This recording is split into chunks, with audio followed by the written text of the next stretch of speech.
If you're a content creator or a subject matter expert over 40, you are probably missing out on a massive opportunity, and I know why. You probably know in your head that creating a paid community that you actually own is way better than trying to get paid by platforms or AdSense. And the thing that's probably tripping you up is not even building it, and you're right, because that takes less than a half hour. It's actually getting people to come to it and making it successful. In this video, I'm going to tell you how Skool is actually making it easier than any other community building platform to help you grow and succeed. So if you were not aware, Skool is actually running ads to help community owners get members to their communities. And who better to learn the best practices than the person who actually runs ads for Skool? And I saw a video by the ads manager, and she gave us these following tips, which are going to help you optimize a community for growth. Now understand, the key points of growing a community are, number one, you got to get traffic, which means you need to create content.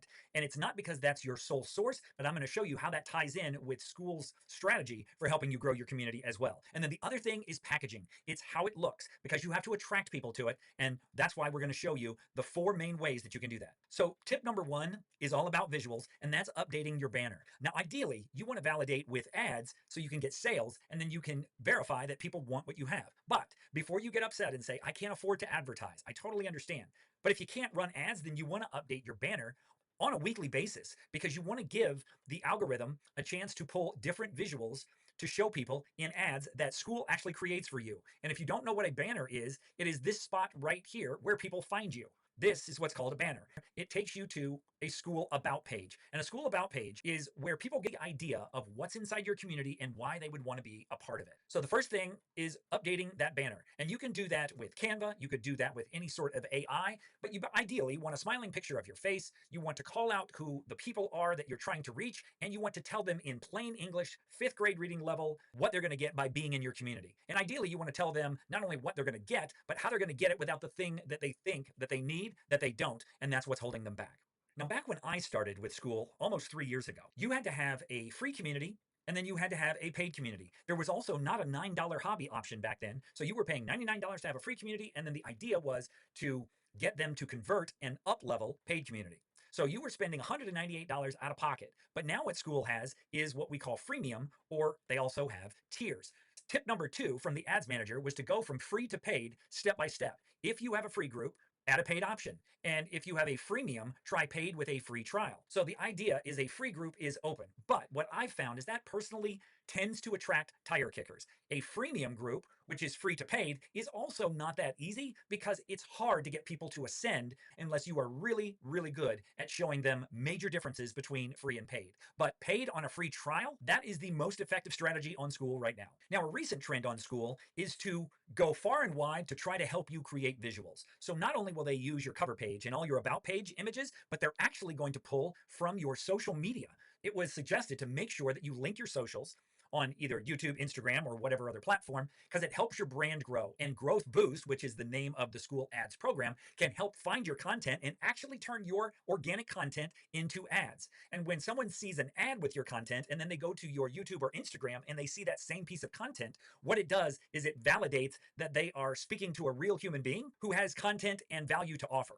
Now, linking your socials to your Skool group, as with everything else on Skool, is super easy. All you need to do is go to the little circle where your face appears. That's going to take you to this page, and then you just edit profile. And then you put in social links. Now, I personally don't recommend putting in more than one social link, because you don't want to confuse your audience so they have to decide where they want to go. I put in my YouTube channel because this is where most people are seeing my content. And then you just update your profile once you put in your socials. This allows Skool to literally go into your social media and pull compelling images that would make great meta ads on Facebook and Instagram to help you grow your Skool. And if you're not making content yet, whether you have a Skool or don't have a Skool, and you plan to have a Skool, you need to move it to the top of your list, because traffic is your friend. And the last thing is, you want to make it shine. You want to make the visual so good that any visual they pull could stand alone as a meta ad. When you go into your Skool, not only do you want your cover images to be good, you also want your classroom images to be consistent, and you want them to be able to look like they could be an ad by themselves about who and what to create, or how to build and launch your community, or the library. Because what you're doing with these cover images on classrooms is you're showing people what's inside of your community, so they'll be more compelled to want to go to your community. Because one thing that people mistakenly rely on is they think people want to join a community, but they don't.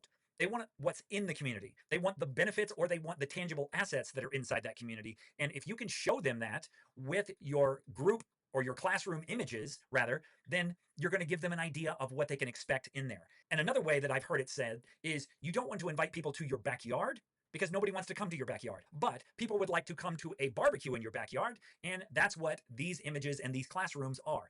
Another thing you want to make sure that you do is that you have a strong profile picture that is clear and it actually shows your face. People are attracted to eyes and smiling faces, and they want to know who you are. Plus, they want to know that the image in your profile picture matches the image on your school group. So when they see that, they're like, okay, I'm in the right place. They don't get confused, because a confused mind says no, so we don't want that. You also want to highlight wins in your community. And the way that you do that is you create a wins category, and then you label the posts that are victories for people in your community of getting the result that you're promising them. You're able to label those in that category. All people will see when they click on that category is nothing but wins. Like my friend Kathleen here, who added 3 lives a week in July, and it's been paying off with increased views and more visits to her Skool About page. Now, the last thing you want to do, and this is whether you think your community is thriving or not, you have to be the most active and the ideal or the dream member. That means you keep the feed active. The way you keep the feed active is you be the most proactive poster, and you do it in a way that you encourage other people to participate. You create posts and ask questions that are very easy, whether they are a total beginner or a seasoned veteran, that they can answer those questions. And some of them, quite frankly, won't have anything to do with the subject matter in your group. For example, you could ask somebody what your plans are for the weekend, or how was your weekend, or what's your favorite movie, or what's a good book you've read, because everybody is more than willing to share their opinion on simple, no thought required questions like that. And so they're more likely to participate than they would necessarily be if you ask them their deepest concern or their biggest challenge. Some people just don't feel comfortable sharing that in a semi-public setting like a community. So you have to bring them along slowly so they'll feel comfortable participating in your group. Now, before I go, you're probably asking yourself, does all this really make a huge difference and bring lots of activity or bring lots of traffic to your group? I will warn you by saying the results I'm about to show you are not typical. And this group is also advertising over and above what Skool is advertising for their group. But here's the great thing about Skool Boost. If you are successful at getting people to your Skool group, then they're going to back up your efforts, because they realize that if they send people to your group, because Skool gets a 30% affiliate commission monthly on all the members they help you bring in, they're going to put more effort into advertising your group, which is exactly what they have done with this group, which is run by Duncan Rogoff. And if you look at what Duncan says here, it is absolutely remarkable, the results that they saw. They had 39,000 visitors to their Skool About page in the last 30 days. 28,000 of them came from the Skool network. That's 69.9%. So the lion's share of their traffic came from Growth Boost ads. They had 2,061 signups to their community on a free trial. 1,245 of them came from Skool. That's over 60%. Here's another great number. They added $18,000 of MRR, or monthly recurring revenue, to their group. 11,000 of that came from Skool. Again, over 60%. And what they said that really stunned them, that Skool's traffic conversion rate was 4.4%.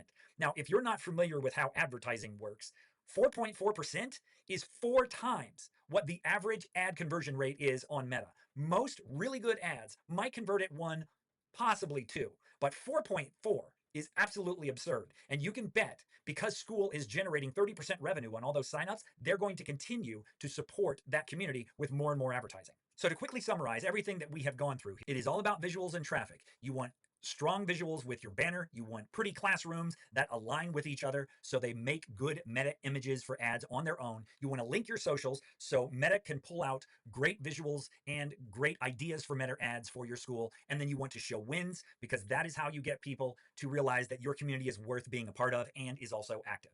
Now, if you found this video helpful, there are more in my channel that you can take a look at. And if you want my help to do this, check out the cash flow path on a free trial for 7 days. And then it's only $7 a month after that.